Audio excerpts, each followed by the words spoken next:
ಆಕಾಶವಾಣಿ ಕ್ರೀಡಾಲೋಕ ಸಾಪ್ತಾಹಿಕ ಕ್ರೀಡಾ ಸಂಚಿಕೆ. ಕೇಳುಗರೆ, ಕ್ರೀಡಾ ಸಂಚಿಕೆಗೆ ಆತ್ಮೀಯವಾದ ಸ್ವಾಗತ. ಇಂದಿನ ಕ್ರೀಡಾ ಸಂಚಿಕೆಯಲ್ಲಿ ನಾನು ರವಿಚಂದ್ರ ಬಾಲೆ Hosur, shooting coach. Shooting carrier ಬಗ್ಗೆ ಹೇಳಬೇಕಂದ್ರೆ ನನ್ನ ಬಾಡಿಯಲ್ಲೇ ಶೂಟಿಂಗ್ ಅನ್ನುವುದಿದೆ. ಅದಕ್ಕಾಗಿ ನನ್ನ ಎಡಗಡೆ ಕೈಯಲ್ಲಿನ ಪಿಸ್ತೂಲ್ 9mm ಹಚ್ಚೆ ಹಾಕಿಸ್ಕೊಂಡಿದ್ದೀನಿ. ಜೀವನ ಪರ್ಯಂತ ನನ್ನ ಜೊತೆಯಲ್ಲಿ ಇರಬೇಕು ಅಂತ ನನ್ನ ಆಸೆ. ಏನಾದರೂ ಶೂಟಿಂಗೋಸ್ಕರ ಮಾಡಬೇಕು, ಶೂಟಿಂಗು ನನ್ನ ಜೀವನ ಅನ್ನೋದು. ಅದಕ್ಕಾಗಿ ಅದನ್ನು ಪ್ರತಿದಿನ ಪ್ರತಿ ಕ್ಷಣನೂ ನೋಡ್ತಾ ಇರ್ತೀನಿ. ಮಾಜಿ ಸೈನಿಕರು ಹಾಗೂ ಅಂತಾರಾಷ್ಟ್ರೀಯ ಶೂಟಿಂಗ್ ಕ್ರೀಡಾಪಟು ರವಿಚಂದ್ರ ಬಾಲೆ ಹೊಸೂರ್ ಜೊತೆಗೆ ಸಂವಾದ.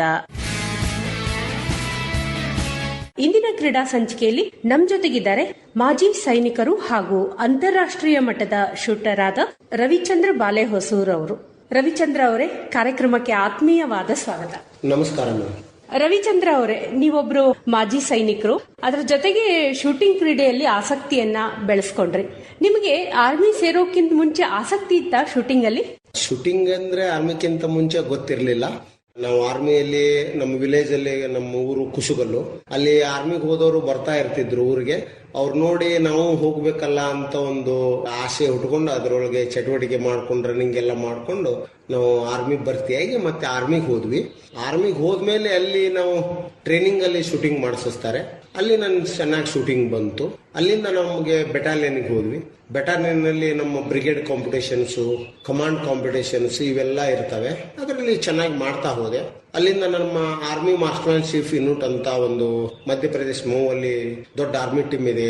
ಅದು ರಾಜವರ್ಧನ್ ಸಿಂಗ್ ರಾಥೋಡ್, ವಿಜಯ್ ಕುಮಾರ್ಸ್ ಇವರೆಲ್ಲ ಇದ್ದಂತ ಟೀಮ್ ಅಲ್ಲಿ ನಾನು ಜಾಯಿನ್ ಆದೆ. ಒಲಿಂಪಿಯನ್ಸ್ ಎಲ್ಲ ಆರ್ಮಿದ ಫುಲ್ ಸಪೋರ್ಟ್ ಮಾಡತ್ತೆ ಇಂಥವ್ರಿಗೆ ನಮ್ಮೆಲ್ಲರಿಗೂ. ಹೀಗಾಗಿ ಅಲ್ಲಿ ನಾನು ಒಂದು ಕನಿಷ್ಠ ಒಂದು 7 ವರ್ಷ 8 ವರ್ಷ ಆರ್ಮಿ ಟೀಮ್ ಅಲ್ಲೇ ಇದ್ದೆ. ಅಲ್ಲಿಂದ ನಾನು ರಾಷ್ಟ್ರ ಮಟ್ಟದಲ್ಲಿ, ಜೂನಲ್ ಮಟ್ಟದಲ್ಲಿ ಎಲ್ಲ ಆಡಿ ಅದರಿಂದ ಆಸಕ್ತಿ ಬೆಳೀತು. ಆರ್ಮಿ ಸೇರಲು ಏನ್ ಪ್ರೇರಣೆ ಆಯ್ತು ನಿಮ್ಗೆ? ನಿಮ್ಮ ಹಿನ್ನೆಲೆಯ ಕುರಿತಾಗಿ ಹೇಳಿ.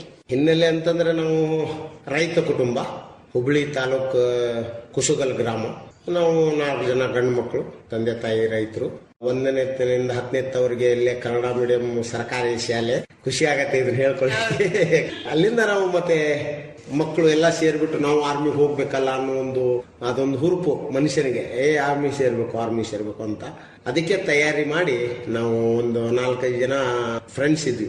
ಅಶೋಕ್ ಶಿವಳ್ಳಿ, ಮಂಜುನಾಥ್ ಕುಂದಗೋಳು, ಇನ್ನೊಬ್ಬರು ಮಂಜುನಾಥ್ ಪ್ರಕಾಶ್ ಅಂತ 5 ಜನ ಸೇರಿ ಕನಿಷ್ಠ 4-5 ಸಾರಿ ಪ್ರಯತ್ನ ಪಟ್ಟು ಒಂದ್ಸಾರಿ ನಾವು ಆರ್ಮಿ ಸೇರಿದ್ವಿ. ಇವತ್ತೆಲ್ಲ ಇಷ್ಟೆಲ್ಲ ಮಾಡ್ಲಿಕ್ಕೆ ನಮ್ಮ ಸೇನೆ ಕಾರಣ. ಅದಕ್ಕೊಂದು ನಾವು ಯಾವಾಗಲೂ ಚಿರಋಣಿ. ನಾ ಯಾಕೆ ಕೇಳ್ದೆ ಅಂದ್ರೆ, ಎಲ್ರಿಗೂ ದೇಶಾಭಿಮಾನ ಇದ್ದೇ ಇರ್ತದೆ. ಆದ್ರೆ ಬಹಳ ಜನ ಆರ್ಮಿಗ್ ಸೇರ್ಬೇಕು ಅನ್ನೋ ಆಸೆ ಅಂತೂ ಇರಲ್ಲ. ನೀವು ಆರ್ಮಿ ಸೇರ್ಕೊಂಡ್ರಲ್ಲ, ಹೇಗೆ ಸಾಧ್ಯ ಆಯ್ತು ಅಂತ? ಅಂದ್ರೆ ದೇಶ ಸೇವೆಗೆ ನಿಮ್ಮ ಇಡೀ ಒಂದು ಜೀವನವನ್ನ ಅರ್ಪಣೆ ಮಾಡಿದ್ರಲ್ಲ, ಆ ರೀತಿ ಪ್ರೇರಣೆ ಆಗ್ಲಿಕ್ಕೆ ಕಾರಣ ಏನು? ನಾವು ಹೇಳ್ಬೇಕಂತಂದ್ರೆ ಆ ವಯಸ್ಸಲ್ಲಿ ನಮಗೆ ಉದ್ದೇಶ ಒಂದೇ ಇರತ್ತೆ, ಆರ್ಮಿಗೆ ಹೋಗ್ಬೇಕು ಅಂತ. ನಾವು ಮುಂದೆ ಮಾಡಿ ಏನ್ ಮಾಡ್ಬೇಕು ಅನ್ನೋದು ತಲೆಯಲ್ಲಿ ಇರಲ್ಲ. ಮುಂದಿನ ಹೆಜ್ಜೆ ಇಡ್ಬೇಕು ಅನ್ನೋದು ಒಂದೇ, ಏನು ಆರ್ಮಿಗೆ ಹೋಗ್ಬೇಕು, ಒಂದು ಆರ್ಮಿ ಸೇರ್ಬೇಕು, ಸೇನೆಯಲ್ಲಿ ಯುದ್ಧ ಆಡ್ಬೇಕು, ಪಾಕಿಸ್ತಾನದವ್ರು ನೋಡಿಬೇಕು ಅನ್ನೋದು ಒಂದೇ ಉದ್ದೇಶ ಬಿಟ್ಟು ಅವಾಗ ಯಾವ ನಮ್ಮ ಉದ್ದೇಶನೂ ತಲೆಯಲ್ಲಿ ಇರಲ್ಲ. ಹೀಗಾಗಿ ಟಿವಿಯಲ್ಲಿ ನೋಡಿದ್ದು, ಯುದ್ಧ ನೋಡಿದ್ದು, ಅವನ್ನೆಲ್ಲ ಹೇಳೋರು ಕೇಳಿದ್ದು ಒಂದು ಇದರಲ್ಲಿ ನಾವು ಅದಕ್ಕೆ ತಯಾರಿ ಮಾಡಿದ್ವಿ. ರನ್ನಿಂಗ್ ಮಾಡೋದು, ಚೆನ್ನಾಗಿ ಊಟ ಮಾಡೋದು, ಚೆನ್ನಾಗಿ ಕೆಲಸ ಮಾಡೋದು, ಆರ್ಮಿಗೆ ಹೋಗ್ಬೇಕಲ್ಲ ಅಂತ. ಅದೊಂದು ಒಳ್ಳೆ, ಇದೆಲ್ಲ ಸಿಗೋದು ಹಳ್ಳಿಯಲ್ಲಿ ಮಾತ್ರ. ನೀವು ಸಿಟಿಯಲ್ಲಿ ಸಿಕ್ಕರೆ ಇದೆಲ್ಲ ಸಿಗಲ್ಲ ನಿಮಗೆ. ಹಳ್ಳಿಯಲ್ಲಿ ಇದೆಲ್ಲ ಸಿಗತ್ತೆ. ಗುಂಪಾಗಿ ನಾವು ರನ್ನಿಂಗ್ ಮಾಡೋದು, ಎಕ್ಸರ್ಸೈಸ್ ಮಾಡೋದು, ಇದನ್ನೆಲ್ಲ ಮಾಡ್ತಾ ಇರ್ತೀವಿ. ಅದರಲ್ಲಿ ನಮ್ಮ ಊರಲ್ಲಿ ಸೇನೆಗೆ ಹೋಗಿ ಬಂದವರು ಕೆಲವು ನಮ್ಮನ್ನ ಕುದುರಿಸುವ ಘಟನೆಗಳು ಹೇಳೋದು, ಅವು ನಮಗೆ ಒಂದು ಆಕರ್ಷಣೆ ಆಗೋದು, ಇದೆಲ್ಲ ಆಗಿದ್ದು ನಮ್ಮ ಊರಲ್ಲಿ ಸೈನಿಕರಿಂದ. ಅವರು ಆವಾಗಿನ ಕಾಲದಲ್ಲಿ ಏನ್ ಮಾಡ್ತಿದ್ರು, ರಜಕ್ ಬರ್ಬೇಕಾದ್ರೆ ಡ್ರೆಸ್ ಹಾಕೊಂಡ್ ಬರೋರು. 96, 97 ಅಲ್ಲೆಲ್ಲ ಅವಾಗ ಇನ್ನೂ ನಮ್ಗೆ ಖುಷಿ, ಈ ಸೈನಿಕರು ಬಂದ್ರು ಅಂತ. ಅದನ್ನ ನೋಡಿ ಹೋಗ್ಲೇಬೇಕು ಅನ್ನೋದು ಒಂದು ಹಠ. ಇನ್ನೊಂದು ನೌಕರಿ, ಅವಾಗ ಒಂದು 10th ಕಲಿತ ತಕ್ಷಣ ಒಂದು ಸರ್ಕಾರಿ ನೌಕರಿ ಸಿಗೋದೇ ಇದು ಒಂದು, ಮತ್ತೆ ಯಾವ್ದು ಇರ್ಲಿಲ್ಲ.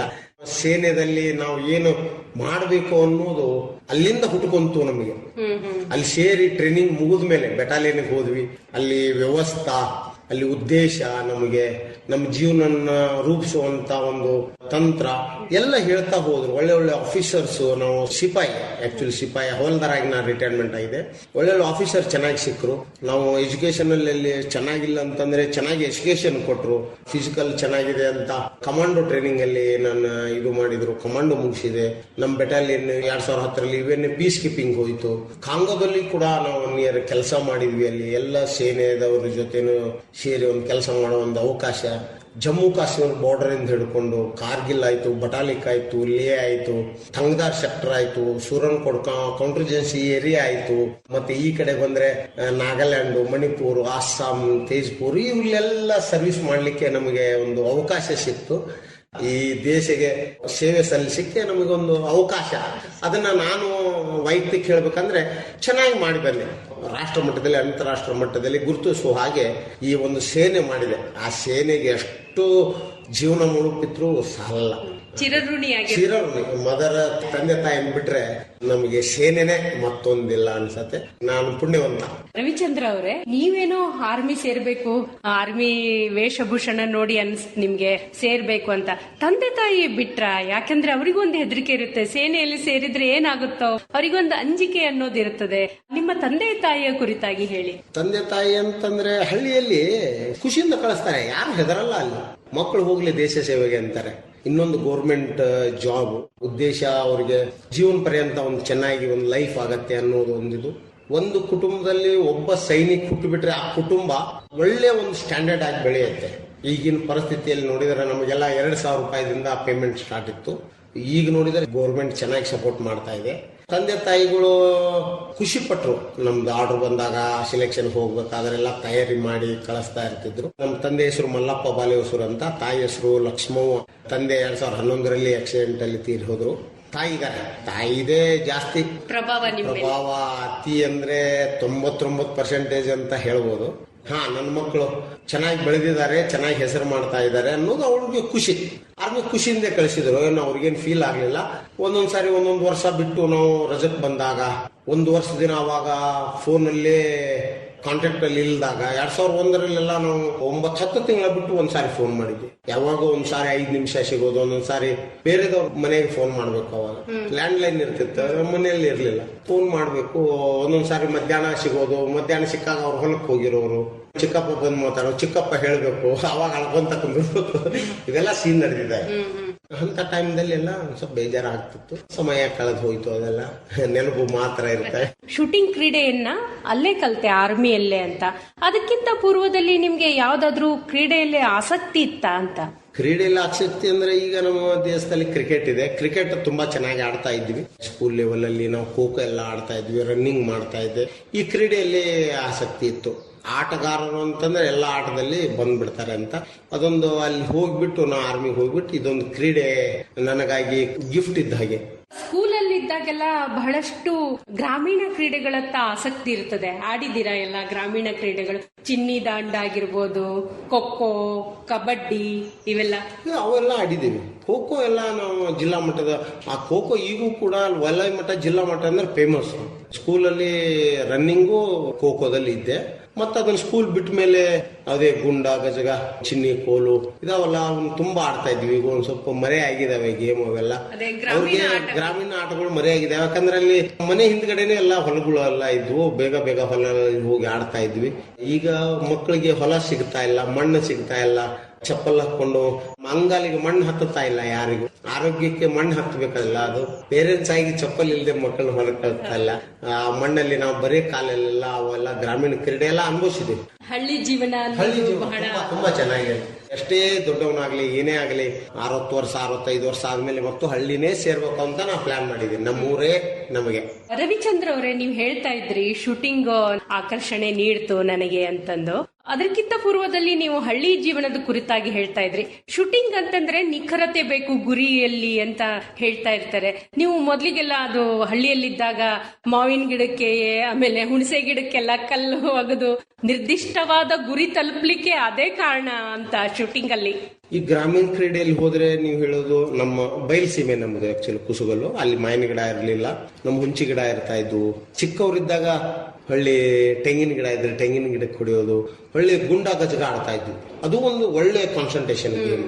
ಹೋಲಲ್ಲಿ ಗುಂಡ ಒಗೆಯೋದು ಹಾಕೋದು, ಇನ್ನೊಂದು ಗುಂಡಕ್ಕೆ ಕೈ ಬೆರಳಿಂದ ಗುಂಡ ಹೊಡೆಯೋದು, ಇದೆಲ್ಲ ಗುರಿ ಹಿಡಿಯೋ ಕೆಲಸ. ಅದರಲ್ಲಿ ನಾನು ಸ್ಟೇಜ್ ಇದ್ದೆ, ಎಲ್ಲದಕ್ಕಿಂತ ಮುಂಚೂಣಿಯಲ್ಲೇ ಇರ್ತಾ ಇದ್ವಿ. ಗಿಲ್ಲಿ ದಂಡ ಇರ್ತಿತ್ತಲ್ಲ, ಚಿನ್ನಿ ಕೋಲ್ ಅಂತವ್ರೆ ನಮ್ಮ ಸೈಡು, ಚಿನ್ನಿ ಕೋಲ್ ತುಂಬಾ ಚೆನ್ನಾಗಿ ಆಡ್ತಾ ಇದ್ದೆ. ಅದರಿಂದನೂ ಅಲ್ಲಿ ಒಂದು ಹೆಲ್ಪ್ ಆಗತ್ತೆ. ಏನೋ ಫಿಸಿಕಲ್ ಸ್ಟ್ಯಾಂಡರ್ಡ್ ಚೆನ್ನಾಗಿದ್ಬಿಟ್ರೆ ನಾವು ಕಾನ್ಫಿಡೆನ್ಸ್ ಆಗಿರ್ತೀವಿ.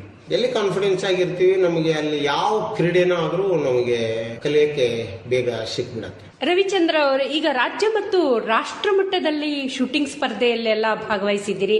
ಪಿಸ್ತೂಲ್ ಮತ್ತೆ ರೈಫಲ್ ಅಲ್ಲೂ ಆಸಕ್ತಿ ಇತ್ತು ನಿಮಗೆ. ಅದ್ರ ಕುರಿತಾಗಿ ಹೇಳಿ, ಯಾವ್ಯಾವ ಶೂಟಿಂಗ್ ಸ್ಪರ್ಧೆಯಲ್ಲಿ ಭಾಗವಹಿಸಿದ್ದೀರಾ? 2000ರಿಂದನೇ ನಾನು ಹೋದ ಒಂದು ವರ್ಷದಲ್ಲಿ ನನ್ನ ಆರ್ಮಿ ಚೆನ್ನಾಗಿ ಶೂಟರ್ ಅಂತ ಗುರುತಿಸಿ ಸದಮ್ ಕಮಾಂಡ್ ಅಂತ ಬೆಳಗಾಂದಲ್ಲಿ ಒಂದು ವರ್ಷ ನಾವು ಶೂಟಿಂಗ್ ಪಿಸ್ತೂಲ್ ಟ್ರೈನಿಂಗ್ ಆಗಿ ಉಳ್ಕೊಂಡ್ವಿ. ARI ಕಾಂಪಿಟೇಷನ್ ಅಂತ ಆರ್ಮಿದವರು ಒಂದು ದೊಡ್ಡ ಕಾಂಪಿಟೇಷನ್ ಇಡ್ತಾರೆ. ಎಲ್ಲ ಲೆವೆಲ್ ಇಂದ ಎಲ್ಲ ಕಮಾಂಡ್ ಇಂದ ಬಂದು ಕಾಂಪಿಟೇಷನ್ ಇರ್ತಾರೆ. ಅಲ್ಲಿ 12ನೇ ಪೊಸಿಷನ್ ಬಂತು, 12ನೇ ಪ್ಲೇಸ್ ಬಂತು ಅಂತ ನಮ್ಮನ್ನ ಬಾರ್ಡರ್ ಕಳಿಸಿಬಿಟ್ರು. ನಮ್ದು ಪೋಸ್ಟಿಂಗ್ ಮಧ್ಯಪ್ರದೇಶಕ್ಕೆ ಬಂತು. ಎಲ್ಲಿ ಆರ್ಮಿ ಟೀಮ್ ಇತ್ತು ಅಲ್ಲೇ ಬಂತು ನಂದು ಬೆಟಾಲಿಯನ್. ಅಲ್ಲಿಂದ ನಾವು ಓಪನ್ ಸೆಲೆಕ್ಷನ್ ಕೊಟ್ಟೆ. ಅಲ್ಲಿ ಸೆಲೆಕ್ಷನ್ ಆಗ್ಲಿಕ್ಕೆ ಅಲ್ಲಿ ಚೆನ್ನಾಗಿ ನಾನು ಪ್ರಾಕ್ಟೀಸ್ ಮಾಡ್ಬಿಟ್ಟು ಸೆಲೆಕ್ಷನ್ ಮಾಡಿದೆ. ಆರ್ಮಿ ಟೀಮ್ಗೆ ಅದೊಂದು ಕನಸಿತ್ತು. ನಾನು ಅಲ್ಲಿ ಅಟೆಂಡ್ ಮಾಡಿದಾಗ ಒಳ್ಳೆ ಒಳ್ಳೆ ಶೂಟರ್ಸ್ ಅಲ್ಲಿ ಶೂಟಿಂಗ್ ಮಾಡ್ತಾ ಇರ್ತಿದ್ವಿ. ಒಳ್ಳೆ ಒಳ್ಳೆ ವೆಪನ್ಸ್, ನಾವು ಸರ್ವಿಸ್ ವೆಪನ್ಸ್ ಬೇರೆ, ಸ್ಪೋರ್ಟ್ಸ್ ವೆಪನ್ಸ್ ಬೇರೆ. ನಾವೆಲ್ಲ ಇನ್ಸಾಸು, LMG ಅವು ಇವು ಮಾಡಿದ್ವಿ.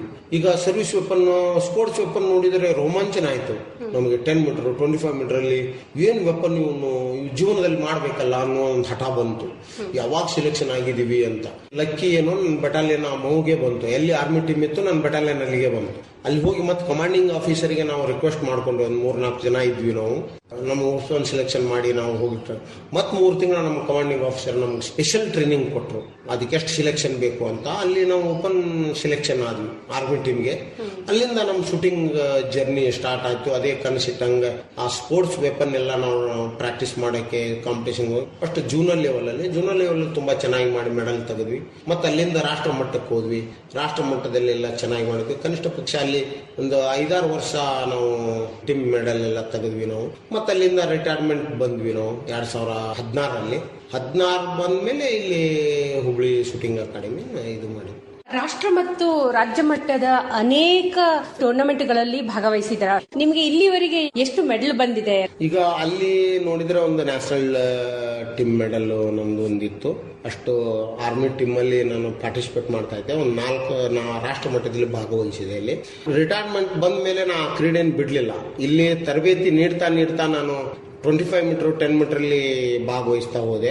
ನಾನು ಸೆಂಟರ್ ಫೈರ್ ಪಿಸ್ತೂಲ್ ಅಲ್ಲಿ ರಾಜ್ಯ ಮಟ್ಟದಲ್ಲಿ 3 ವರ್ಷ ಸತತ ನಾನು ಚಿನ್ನ ಪಡೆದೆ. ಒಂದು 8 ನಂದು ಚಿನ್ನ ಇದೆ, ಒಂದು 22 ಬೆಳ್ಳಿ ಇದಾವೆ ರಾಜ್ಯ ಮಟ್ಟದಲ್ಲಿ. ರಿಟೈರ್ಮೆಂಟ್ ಬಂದ ಮೇಲೆ ಈಗ 9 ವರ್ಷದಲ್ಲಿ ನಾ ಆಡ್ತಾ ಇರ್ತೀನಿ, ನಾ ಬಿಡಲ್ಲ. 7-8 ಕಂಚು ಕೂಡ ಇದಾವೆ, ಪ್ರಶಸ್ತಿ ಇವೆಲ್ಲ ಇದಾವೆ. ಮತ್ತೆ ಅವು ಸಂಸ್ಥೆ ನನಗೆ ಕರೆದ್ಬಿಟ್ಟು ಮಾಜಿ ಸೈನಿಕ ಸಂಸ್ಥೆಗಳು ಕಾರ್ಯಪ್ಪ ಪ್ರಶಸ್ತಿ, ಸರಸ್ವತಿ ಪ್ರಶಸ್ತಿ ಅಂತ, ಮತ್ತು ಕಾರ್ಗಿಲ್ ವಾರದಲ್ಲಿ ಆರ್ಮಿ ಜ್ಯೋತಿ ಅಂತ ಇವೆಲ್ಲ ಪ್ರಶಸ್ತಿ ಕೊಡ್ತಾ ಇರ್ತಾರೆ ಗುರುತಿಸಿ ನನ್ನೆಲ್ಲ. ಈಗ ಅಂತಾರಾಷ್ಟ್ರೀಯ ಮಟ್ಟದ ಪಂದ್ಯಾವಳಿಯಲ್ಲೂ ಕೂಡ ನೀವು ಭಾಗವಹಿಸಿದ್ರಿ. ಆ ಅನುಭವವನ್ನು ಹಂಚಿಕೊಳ್ಳಿ. ನಿಮ್ಮ ಮೊದಲ ಅಂತಾರಾಷ್ಟ್ರೀಯ ಪಂದ್ಯಾವಳಿ ನೆನಪಿಸಿಕೊಳ್ಳೋದಾದ್ರೆ ಎಲ್ಲಿ ನಡೆದಿತ್ತು? ನಾವು open competition, Indian national rifle association ಮೊದಲು ಇವರಿಗೆ ಓಪನ್ ಕಾಂಪಿಟೇಷನ್ಗೆಲ್ಲ ಪರ್ಮಿಷನ್ ಕೊಡ್ತಾ ಇದ್ರು. ಜರ್ಮನಿ ಹ್ಯಾನೋವರ್ನಲ್ಲಿ ನಡೀತು ಅದು. ಅದರಲ್ಲಿ ಅಂತಾರಾಷ್ಟ್ರೀಯ ಮಟ್ಟದಲ್ಲಿ ಪ್ರಪ್ರಥಮವರೆಗೆ ನಾ ಭಾಗವಹಿಸಿದೆ. ಅಲ್ಲಿ 25 ಮೀಟರ್ ಅಂಡ್ 10 ಮೀಟರ್ ಅಲ್ಲಿ ಭಾಗವಹಿಸಿದೆ. ಚೆನ್ನಾಗಿ ಪರ್ಫಾರ್ಮೆನ್ಸ್ ಬಂತು, ಆದರೆ ಮೆಡಲ್ ಬರಲಿಲ್ಲ. 2021ರಲ್ಲಿ ನಮ್ಮ ಪ್ಯಾರಾಶೂಟಿಂಗ್ ತರಬೇತಿದಾರನಾಗಿ ಪ್ಯಾರಾಶೂಟಿಂಗ್ ಅವ್ರ ಜೊತೆ ನಾ ಜರ್ಮನಿ ಮತ್ತೊಂದು ಸಾರಿ ಹೋಗ್ಬೇಕು. ನಿಮ್ಮ ಒಂದು ಸಾಧನೆಯ ಕುರಿತಾಗಿ ಮಾತಾಡಿದ್ವಿ.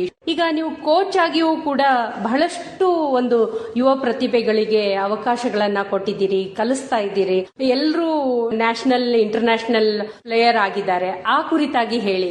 ನಿವೃತ್ತಿ ಸಮಯ ಬಂದಾಗ ತರಬೇತಿಯ ಗುಣಗಳು ನೋಡಿಕೊಂಡು ನಮ್ಮ ದೊಡ್ಡಣ್ಣ ಶಿವಾನಂದ ಬಾಲೇಶ್ವರ ಅಂತ ಅವರು ಒಂದು ಮೊದಲಿನಿಂದನೂ ಆಸಕ್ತಿ, ನಿನಗೆ ಶೂಟಿಂಗ್ ಅಕಾಡೆಮಿ ತೆಗಿ. ನಾನು ಇಲ್ಲಿ ಸಿವಿಲ್ ಬಗ್ಗೆ ಗೊತ್ತಿರಲಿಲ್ಲ ಅಂತ ನಾನು ಆಸಕ್ತಿ ತೋರಲಿಲ್ಲ. ಆದ್ರೆ ಕೊನೆಗೆ ನನಗೆ ಒಂದು ವರ್ಷ ಅವಕಾಶ ಮಡ್ರಾಸ್ ರೆಜಿಮೆಂಟ್ IBC ಟೀಮ್ಗೆ ತರಬೇತಿ ನೀಡಲಿಕ್ಕೆ ಅವಕಾಶ ಕೊಡ್ತು. ಆ ಅವಕಾಶನೇ ನಾನು ಚೆನ್ನಾಗಿ ಉಪಯೋಗಿಸ್ಕೊಂಡು ಉತ್ತರ ಕರ್ನಾಟಕ ಭಾಗದಲ್ಲಿ ಎಲ್ಲಿ ಇರಲಿಲ್ಲ, ಮೈಸೂರು ಬೆಂಗಳೂರಿನಲ್ಲಿ ಮಾತ್ರ ಸೀಮಿತ ಇತ್ತು. 2017ರಲ್ಲಿ ನಾವು ಅಕಾಡೆಮಿನ ನಮ್ಮ ಸಹೋದರರ ಜೊತೆ ತೆಗೆದು ಚೆನ್ನಾಗಿ ತರಬೇತಿ ಕೊಟ್ವಿ. ಮೊದಲನೇ ವರ್ಷನೂ ನಾವು ಬೆಸ್ಟ್ ಅಕಾಡೆಮಿ ಅಂತ ಅವಾರ್ಡ್ ರೋಲಿಂಗ್ ಟ್ರೋಫಿ ಬೇರೆ ತೆಗೆದ್ವಿ. ಈಗ ನಮ್ಮ ಜಿಲ್ಲಾ ಮಟ್ಟದಿಂದ ಹಿಡಿದು ಒಲಿಂಪಿಕ್ ಮಟ್ಟನೂ ನಮ್ಮ ಶೂಟರ್ಗಳು ಭಾಗವಹಿಸಿದ್ರು. ಹೌದಾ? ಒಲಿಂಪಿಯನ್ನು ನಮ್ಮ ಅಕಾಡೆಮಿಯಿಂದ ಒಬ್ರು 2024 ಪ್ಯಾರಿಸ್ ಒಲಿಂಪಿಯಲ್ಲಿ ನಮ್ಮ ಅಕಾಡೆಮಿಯಿಂದ ಸ್ಟಾರ್ಟ್ ಮಾಡಿದ್ರು ಶ್ರೀಹರ್ಷ ದೇವರೆಡ್ಡಿ ಅಂತ ಪ್ಯಾರಾ ಶೂಟರ್ಸ್. ಜಸ್ಟ್ .1 ಅವರು 9ನೇ ಸ್ಥಾನವನ್ನು ಗಳಿಸಿದರು. ಇಲ್ಲಾಂದ್ರೆ ಫೈನಲ್ ಆಡ್ಬಿಡೋರು. ಈಗ ಅವರು ಇಂಡಿಯನ್ ಟೀಮ್ ಅಲ್ಲಿ ಇರ್ತಾರೆ. ಈಗ ಪ್ರೆಸೆಂಟ್ ಆಗಿ ರಾಕೇಶ್ ನುಡ್ಗುಂದಿ ಅಂತ ಇಂಡಿಯನ್ ಟೀಮ್ ಅಲ್ಲಿ ಪ್ಯಾರಾ ಟೀಮ್ ಅಲ್ಲಿ ಇದ್ದಾರೆ. ಇನ್ನೊಂದು ವಿಶೇಷತೆ ಏನಂದ್ರೆ ನಮ್ಮ ಅಕಾಡೆಮಿಯಲ್ಲಿ normal shooters, para shooters, deaf shooters ಎಲ್ಲರೂ ನನ್ನ ಅಕಾಡೆಮಿಯಲ್ಲಿ ಇದ್ದಾರೆ. ಇನ್ನೊಂದು ಕನಸು ನಂದು ಬ್ಲೈಂಡ್ ಶೂಟರ್ ಕಲಿಸ್ಬೇಕು ಅಂತ ಅಂದು ಇನ್ಸ್ಟ್ರೂಮೆಂಟ್ ತರಿಸ್ತಾ ಇದ್ದೀನಿ. ಅದನ್ನೊಂದು ಕಲಿಸ್ಬೇಕು ಅಂತ ಇದ್ದೀನಿ. ಅವಾಗ ಕಂಪ್ಲೀಟ್ ಆಗತ್ತೆ ನಂದು ಇದು ಅಂತ. ಚೆನ್ನಾಗಿ ಮಾಡ್ತಾ ಇದ್ದಾರೆ ಕೆಲವು ಶೂಟರ್ಸ್ಗಳು. ಇಂಡಿಯನ್ ಟೀಮ್ ಹೋಗೋಕೆ ನಾರ್ಮಲ್ ಶೂಟರ್ ಪ್ರಯತ್ನ ಪಡ್ತಾ ಇದ್ದಾರೆ. ಗೇಮ್ ಬಹಳ ಅಂದ್ರೆ ಬಹಳ ಮುಂದುವರೆದು ಬಿಟ್ಟಿದೆ. ಈಗ ನಾರ್ಮಲ್ ಶೂಟಿಂಗ್ ಅಲ್ಲಿ ಒಂದು ಮೆಡಲ್ ತೆಗಿಬೇಕಂದ್ರೆ ಬಹಳ 2000 ಜನ ಜೊತೆ ಈಗ ಫೈಟ್ ಮಾಡ್ಬೇಕು. ಮೊದಲೆಲ್ಲ 100 ಜನ ಇರ್ತಿದ್ರು. ಈಗ ಕಾಂಪಿಟೇಷನ್ ಬಹಳ ಆಗಿಬಿಟ್ಟಿದೆ. ಇದಾರೆ ಇಲ್ಲಿ ಕಲ್ತಂತ ಮಕ್ಕಳು ಒಳ್ಳೆ ಒಳ್ಳೆ ಜೀವನ ಮಾಡ್ಕೊಂಡಿದ್ದಾರೆ. ಸ್ಪೋರ್ಟ್ಸ್ ಕೋಟಾ ತಗೊಂಡಿದ್ದಾರೆ. ಯೂನಿವರ್ಸಿಟಿ ಬ್ಲೂ ಆಗಿದ್ದಾರೆ. ಇಲ್ಲಿಂದ SGFI ಗೇಮ್ ಸ್ಟೇಟ್ ಸಿಲೆಬಸ್ ಅಲ್ಲಿ ಆಡ್ತಾ ಇದ್ದಾರೆ. CBSE ಸಿಲೆಬಸ್ ಅಲ್ಲಿ ಆಡ್ತಾ ಇದ್ದಾರೆ. ನ್ಯಾಷನಲ್ ಎಲ್ಲ NCC ಇಂದ ನ್ಯಾಷನಲ್ ಆಡಿದ್ದಾರೆ, ಮೆಡಲ್ ತೆಗೆದಿದ್ದಾರೆ.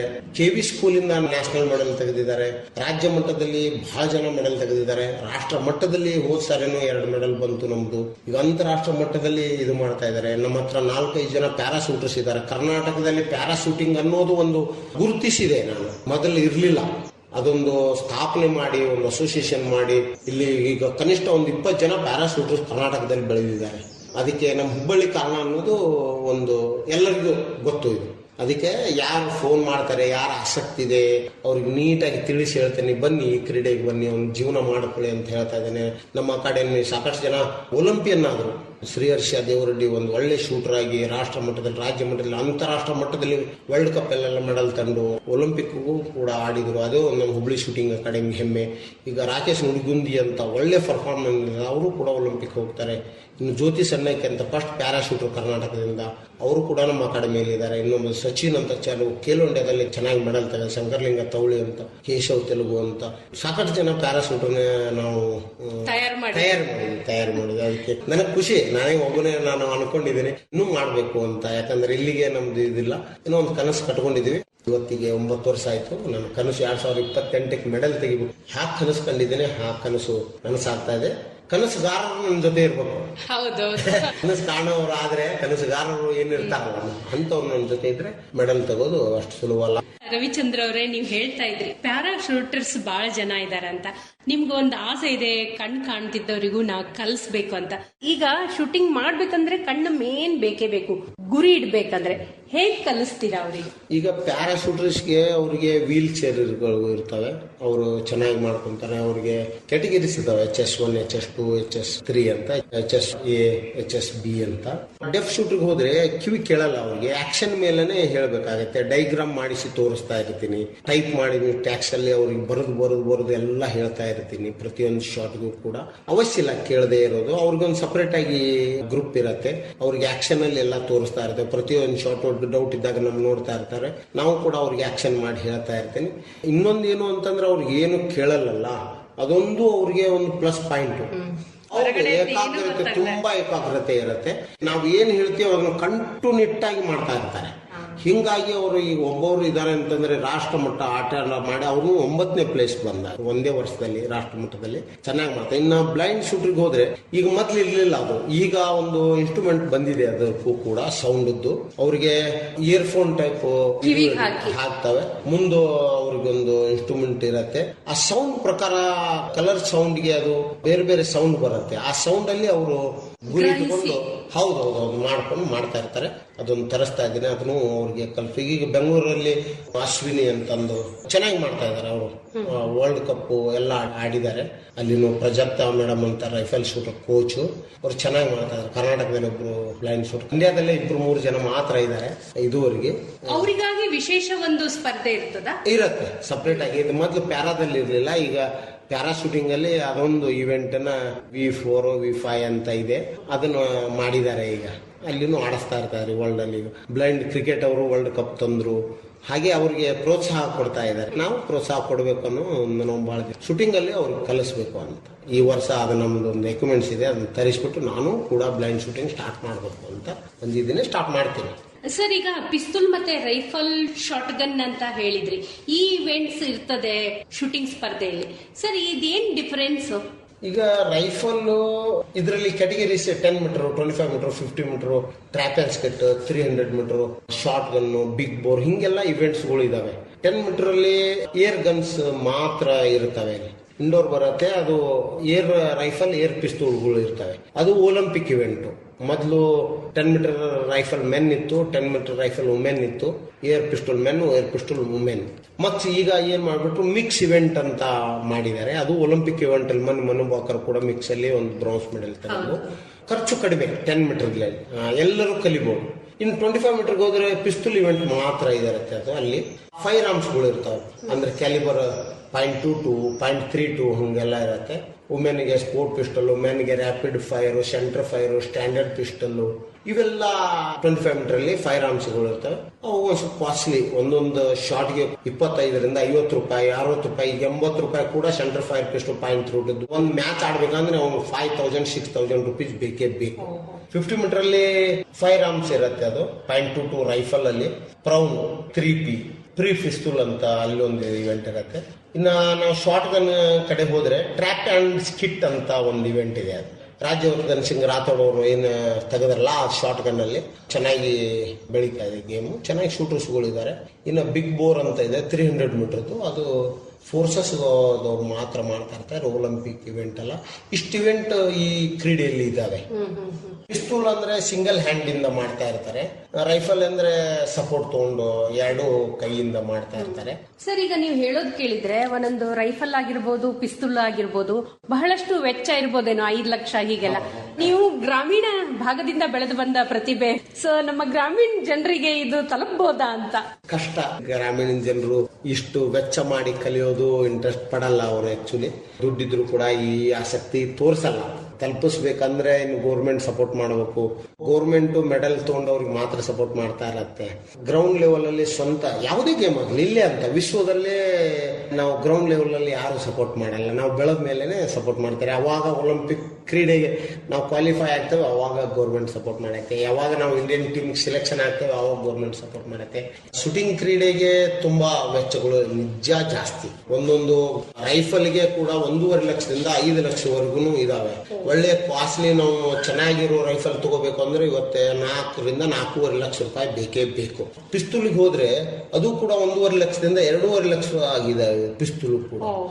ವಾಪಸ್ ನಾವು ಈಗ ಏರ್ ಪ್ಯಾಲೆಟ್ಸ್ ಹೋದ್ರೆ 500ರಿಂದ ಹಿಡ್ಕೊಂಡು 1500 ವರೆಗೂ ಒಳ್ಳೆ ಒಳ್ಳೆ ಕ್ವಾಲಿಟಿ ಏರ್ ಪ್ಯಾಲೆಟ್ಸ್ ಟಿನ್ಗಳು ಬರ್ತವೆ. ಫೈರ್ ಆರ್ಮ್ಸ್ ಪಿಸ್ತೂಲ್ಗೆಲ್ಲ ಹೋದ್ರೆ ಅವು ಕೂಡ 2.5, 3 ಲಕ್ಷ, 8, 10 ಲಕ್ಷ, 15 ಲಕ್ಷದವರೆಗೂ ಫೈರ್ ಆರ್ಮ್ಸ್, ಶಾರ್ಟ್ ಗನ್ಸ್ ಎಲ್ಲ ಇದಾವೆ. ಒಂದ್ ಸ್ವಲ್ಪ ಶ್ರೀಮಂತ ಮಕ್ಕಳು, ಶ್ರೀಮಂತ ಜನಗಳು ಇದನ್ನ ಆಡ್ಲಿಕ್ಕೆ ಬಯಸ್ತಾರೆ. ಕೆಲವೊಬ್ರು ಕಲಿಸ್ತಾರೆ, ಆಸಕ್ತಿ ಇದ್ದವರು ಬಹಳ ಚೆನ್ನಾಗಿ ಕಲಿತಾರೆ. ನನ್ನಲ್ಲಿ ಬರ್ತಾರೆ, ಹಳ್ಳಿಯವರು ಬರ್ತಾರೆ, ಆಟೋ ಡ್ರೈವರ್ಸ್ ಮಕ್ಕಳು ಬರ್ತಾರೆ. ದಾಂಡೇಲಿಂದ ಒಬ್ರು ಬರ್ತಾ ಇದ್ರು ನನ್ನ ಹತ್ರ.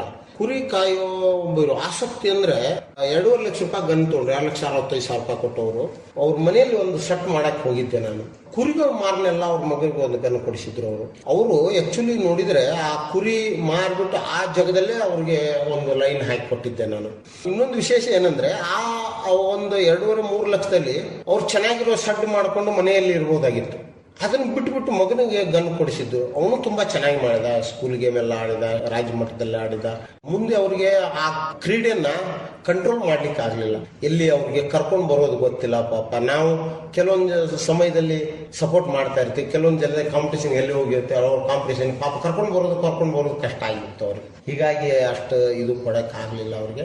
ಗ್ರಾಮೀಣ ಭಾಗದ ಪಾಲಕರಾಗಿಯೂ ಕೂಡ ಅಷ್ಟು ಮಗನಿಗೆ ಆಸಕ್ತಿಯಿಂದ ಕಲಿಸಿದ್ರು. ತೋರಿಸ್ತಾರೆ, ಇಂಥವ್ರು ಇದ್ದಾರೆ, ಆಟೋ ಡ್ರೈವರ್ಸ್ ನಮ್ಮಲ್ಲಿ ಇದ್ದಾರೆ. ಇಲ್ಲಿ ನಾವು ಅವ್ರಿಗೆ ಫೀಸ್ ತಗೊಳ್ಳಲ್ಲ. ನಾವು ಕೆಲವೊಬ್ಬರಿಗೆ ಹಾಗೆ ನಾನು ಕನ್ಸೆಷನ್ ಮಾಡಿ ನಮ್ಮ ಮಾಜಿ ಸೈನಿಕ ಮಕ್ಕಳಿಗೆ ಆಗಲಿ ಏನಾಗಲಿ ನಮ್ಮ ಕಡೆಯಿಂದ ಎಷ್ಟಾಗತ್ತೆ ಅಷ್ಟು ಸಹಾಯ ಮಾಡಿ ಅವ್ರು ಕಲಿಸ್ತಾ ಪ್ರಯತ್ನಕ್ಕೆ ನಾವು ಮಾಡ್ತಾ ಇರ್ತೀವಿ. ಸರ್, ನೀವು ಹೇಳಿದ್ರಿ ಈಗ ಬಹಳಷ್ಟು ಜನರಿಗೆ ನಾನು ಕಲಿಸ್ತಾ ಇದ್ದೀನಿ. ನೀವು ಒಬ್ರು ಮಾಜಿ ಸೈನಿಕರಾಗಿ ಶಿಸ್ತುಬದ್ಧ ಜೀವನ ನಿಮ್ದು. ಈಗಿನ ಯುವಕರಿಗೆ ಏನು ಹೇಳಲಿಕ್ಕೆ ಬಯಸ್ತೀರಿ? ಯುವ ಜನಾಂಗಕ್ಕೆ ಕಿವಿ ಮಾತು ಹೇಳೋದಿದ್ರೆ. ತುಂಬಾ ಇದೆ ಕಿವಿ ಮಾತು ಹೇಳಿಕೆ. ಮೊದಲೇ ಪಾಲಕರಿಗೆ ಹೇಳ್ತಾ ಇರ್ಬೇಕು. ಈಗ ಮಕ್ಕಳಿಗೆ ಮಾತು ಕೇಳಲ್ಲ ಅಂತಾರೆ. ಯಾಕೆ ಕೇಳಲ್ಲ ಅವರು? ಒಂದಿನ ಕೇಳಲ್ಲ, 2 ದಿನ ಕೇಳಲ್ಲ. ನಾವೇ ಅವ್ರಿಗೆ ಪ್ರೇರಣೆ ಕೊಟ್ಬಿಟ್ರೆ ನಾವೇ ಹಾಗೆ ಕೆಡಿಸ್ದಂಗೆ ಆಗತ್ತೆ. ಒಂದು ಟೈಮಿಂಗ್ ಅವರಿಗೆ ಮೇಂಟೈನ್ ಮಾಡ್ಲಿಕ್ಕೆ ಕಲಿಸ್ಬೇಕು. ಮೊದಲನೇದಾಗಿ ಸಮಯ ಪ್ರಜ್ಞೆ ಯಾರಿಗಿಲ್ಲ ಅಂತಂದ್ರೆ ಮುಂದೆ ಅವರಿಗೆ ಶಿಸ್ತು ಇರಲ್ಲ. ಮೊದಲು ಸಮಯಕ್ಕೆ ಬೆಲೆನೇ ಇಲ್ಲ. ಮೊದಲು ನಾವು ಲೇಜಿ ಆಗಿಬಿಟ್ಟಿದೀವಿ. ಆ ಸಮಯಕ್ಕೆ ನಾನು ಇಲ್ಲಿ ಅಡ್ಜಸ್ಟ್ಮೆಂಟ್ ಮಾಡ್ಕೊಂಡಿದ್ದೀನಿ. ಸಮಯ ಪ್ರಜ್ಞೆ ಯಾರಿಗೂ ಇಲ್ವೇ ಇಲ್ಲ. ಹೀಗಾಗಿ ಆ ಪಾಲಕರಿಗೆ ಹೇಳೋದೇನು ಅಂತಂದ್ರೆ ಕ್ರೀಡೆಯಲ್ಲಿ ಮಕ್ಕಳನ್ನ ಬಿಡಬೇಕು. ಎಷ್ಟು ಕ್ರೀಡೆಯಲ್ಲಿ ಮಕ್ಕಳನ್ನ ಬಿಡ್ತಾರೋ ಅವರ ದೈಹಿಕ ಶಕ್ತಿ ಏನಾಗತ್ತೆ ಚೆನ್ನಾಗಿ ಬರುತ್ತೆ. ನಮ್ಮಂತ ಕೋಚು ಹತ್ರ ಬಿಟ್ರೆ ಅವ್ರಿಗೆ ಒಂದು ಶಿಸ್ತು ಬರುತ್ತೆ, ಅವ್ರಿಗೆ ಶಿಸ್ತು ಕಲಿತಾರೆ. ಎಷ್ಟಾಗತ್ತೆ ಅಷ್ಟು ಅವರು ಏನು ಮೊಬೈಲಿಂದ ಅಲ್ಲಿಂದ ಇಲ್ಲಿಂದ ದೂರ ಆಗ್ತಾರೆ. ಈಗ ಮಕ್ಕಳನ್ನ ಹೊರಗಡೆ ಆಟಕ್ಕೆ ಬಿಡ್ತಾ ಇಲ್ಲ. ಬರೀ ಓದಂತಿರುತ್ತೆ. ಬರೀ ಓದ್ಬೇಕು. ಆ ಓದನ್ನ ಯಾವ ಸಮಯಕ್ಕೆ ಇದು ಮಾಡ್ಬೇಕು ಅದನ್ನ ಮಾಡ್ಬೇಕು. ಈ ಯಂಗ್ಸ್ಟರ್ಸ್ ಕೇಳಿದ್ರೆ ಈಗ ನಮ್ಮದು 10th ವರೆಗೂ ಅವರು ಚಟದಿಂದ ದೂರ ಇರ್ತಾರೆ. 10th ಆದ್ಮೇಲೆ PUC ಆದ್ಮೇಲೆ ಅವರು ಚಟಗಳು ಬಲಿ ಆಗ್ತಾ ಇದಾರೆ. ಅದನ್ನ ಪಾಲಕರು ಒಂದ್ ಸ್ವಲ್ಪ ಹಿಂಬಾಲಿಸಬೇಕು. ಈಗ ನಮ್ಮ ಮನೆಯಲ್ಲಿ ಆಯ್ತು, ನಮ್ದು ದೊಡ್ಡ ಕುಟುಂಬ, ನಾವು 9 ಗಂಟೆ ಅಂದ್ರೆ 9:30 ಮಕ್ಕಳಿಂದ ನಾವು ಮೊಬೈಲ್ ಇಸ್ಕೊಂಡ್ ಬಿಡ್ತೀವಿ. ಪಾಲಕರು ಇದನ್ನು ಸ್ವಲ್ಪ ಗಮನಿಸಬೇಕು. ಒಂದು ನಾವು ಅವ್ರಿಗೆ ಚೆಕ್ ಬ್ಯಾಕ್ ಮಾಡ್ತಾ ಹೋದ್ರೆ ತಪ್ಪು ಮಾಡೋದು ಕಡಿಮೆ ಮಾಡ್ತಾರೆ ಮಕ್ಕಳು. ಅತಿ ವಿಶ್ವಾಸನೇ ಅಲ್ಲಿ ಏನ್ ತಪ್ಪು ಮಾಡ್ತಾರೆ ನಮ್ಮ ತಂದೆ ತಾಯಿ ಒಪ್ಕೋಬಹುದು ಅನ್ನೋದು ಒಂದು ತಲೆಯಲ್ಲಿ ಬಂದ್ಬಿಡತ್ತೆ. ಅದಕ್ಕೆ ಪಾಲಕರು ಇದನ್ನ ಕಟ್ಟುನಿಟ್ಟಾಗಿ ಪಾಲಿಸಬೇಕು. ಯಾಕಂದ್ರೆ ಯುವಕರಲ್ಲಿ ಶಕ್ತಿ ಚೆನ್ನಾಗಿದೆ, ಅವ್ರನ್ನ ಚೆನ್ನಾಗಿ ರೂಪಿಸ್ಬೇಕು. ಕ್ರೀಡಾಪಟುವಾಗಿ ಕ್ರೀಡೆಯಲ್ಲಿ ಅವ್ರನ್ನ ತೊಡಗಿಸ್ಕೊಳ್ಳಿ. ಈಗ ನಿಮ್ಮ ಕಡೆಯಿಂದ ಆ ಕ್ರೀಡೆಯಲ್ಲಿ ಕಲಿಸಕ್ ಆಗ್ಲಿಲ್ಲ ಅಂದ್ರೆ ಬೇರೆ ಕ್ರೀಡೆಗಳು ಇದಾವೆ, ಸಸ್ತ ಕ್ರೀಡೆಗಳು ಇದಾವೆ. ಆ ಕ್ರೀಡೆಯಲ್ಲಿ ಹಾಕಿ. ಯಾವ್ದು ಬೇಡ ಅಂದ್ರೆ ಓಪನ್ ಗ್ರೌಂಡ್ಸ್ ಇರ್ತವೆ, ಅಲ್ಲಿ ಕಳಿಸಿ. ಯಾವ್ದೊಂದು ಕ್ರೀಡಾ ಇದರಲ್ಲಿ ಬಿಡಿ ಅವ್ರನ್ನ.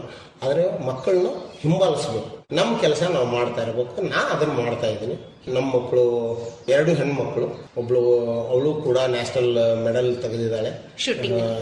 ರಾಜ್ಯ ಮಟ್ಟದಲ್ಲಿ ಗೋಲ್ಡ್ ಗಿಲ್ಡ್ ಎಲ್ಲ ತನ್ನ ರಾಷ್ಟ್ರ ಮಟ್ಟದಲ್ಲಿ ಒಂದು ಚಾಂಪಿಯನ್ ಗೆದ್ದಿದ್ದಾಳೆ. ಚಿಕ್ಕ ಮಗಳು ಕೂಡ ನ್ಯಾಷನಲ್ ಶೂಟರು. ಮನೆಯಲ್ಲಿ ನಮ್ಮ ಅಣ್ಣನ ಮಕ್ಕಳು ಮನೆಯಲ್ಲಿ 5 ಜನ ನ್ಯಾಷನಲ್ ಶೂಟರ್ಸ್ ಇದ್ದಾರೆ. ನಾನೊಬ್ಬ 6 ಜನ ಶೂಟರ್ಸ್. ಅಭಿನಂದನೆಗಳು. ಇದೊಂಥರ ಫ್ಯಾಮಿಲಿ ಗೇಮ್.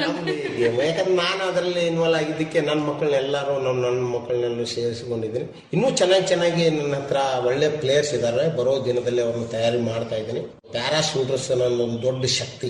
ಅದೊಂದು ದೊಡ್ಡ ಮಟ್ಟದಲ್ಲಿ ನನಗೆ ಹೆಸರು ಕೊಟ್ಟಿದೆ. ಕನಸುಗಳು ಉಳಿದಿದ್ದಾವೆ. ಒಲಿಂಪಿಕ್ ಮೆಡಲ್ಗಳು ಎಲ್ಲ ಬರ್ತವೆ. ಹುಬ್ಳಿ ಧಾರವಾಡಕ್ಕೆ, ನಮ್ಮ ಉತ್ತರ ಕರ್ನಾಟಕ ಭಾಗಕ್ಕೆ ಇದನ್ನ ತಂದೆ ತರ್ತಾರೆ.